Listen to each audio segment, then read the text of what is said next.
on the second day of the inauguration of this new Parliament building, sir.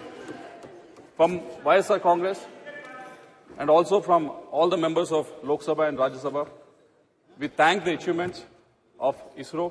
We congratulate the achievements of ISRO. We are indebted to all the scientific achievements they have done in the last 70 or so years, sir. When I was asked to speak on this subject, the first quote that came to my mind was of Isaac Newton, sir, when he said, "I was able to see further because I was standing on the shoulders of the giants, sir."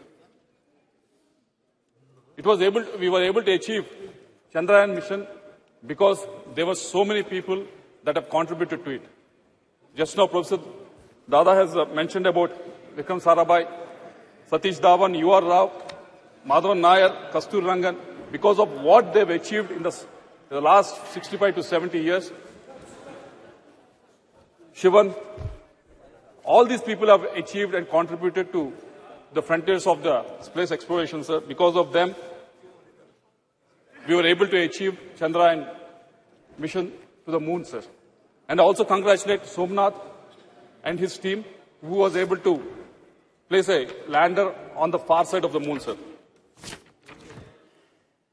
When I was watching it as a tech geek, like all of us, I was so happy for three different reasons, sir. The first one was, it was launched from Sriharikota, Andhra Pradesh.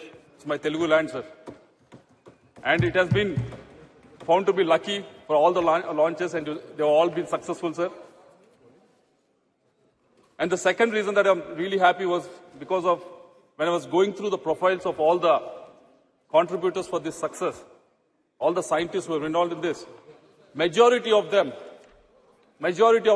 came from state universities, sir, or engineering colleges run by state governments, sir.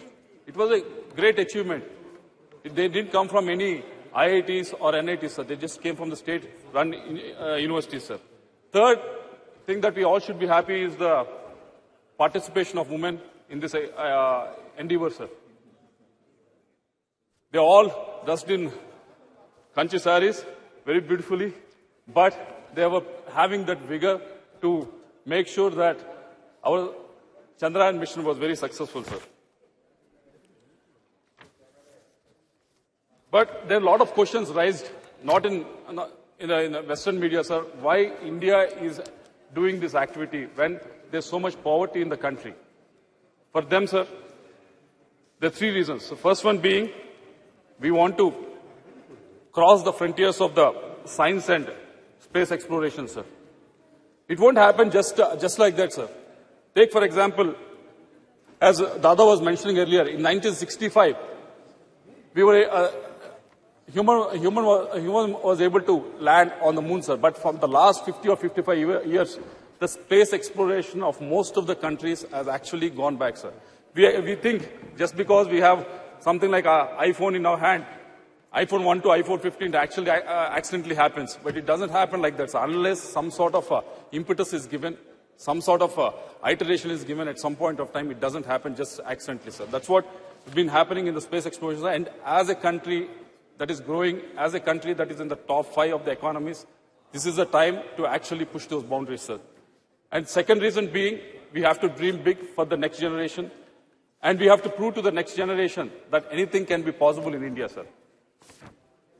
But I, being the member of Standing Committee on Education, I was able to go through the funding that was available to most of the colleges that people like Somnath has gone through, sir. Like TKM College, which was there in Prem Chandra's constituency, sir. There's a funding called RUSA, which was given to the state university, sir. Allocation was around 8,120 crores, sir. It was almost the same for the last 4 or 5 years. If you look at the spending, it's not even 60% of the spending is happening, sir. This spending is expected to take these state universities, state-run universities, from where the scientists who are working in ISRO are coming from, sir. But somehow this funding is not able to reach them. The reasons, whenever we ask them, the state is not contributing 30% or 40%. That is the reason that they always come up with, sir. But who is the person that are actually losing, sir? It's the scientific community of this country. So I hope the minister was here, but I hope the point is taken so that this scheme can be altered, so that the maximum amount of funds can be utilized by all the state universities and state governments, sir. And coming to the women participation, Shashi Tharuji has mentioned about it, and there were some comments from the other side also, sir. There's 20 to 25% of the women participation in ISRO, which has a workforce of almost 16,000, sir. And if you look at the STEM graduates from India, women STEM graduates who are pursuing science, technology and engineering in India, 43% of them are women, sir.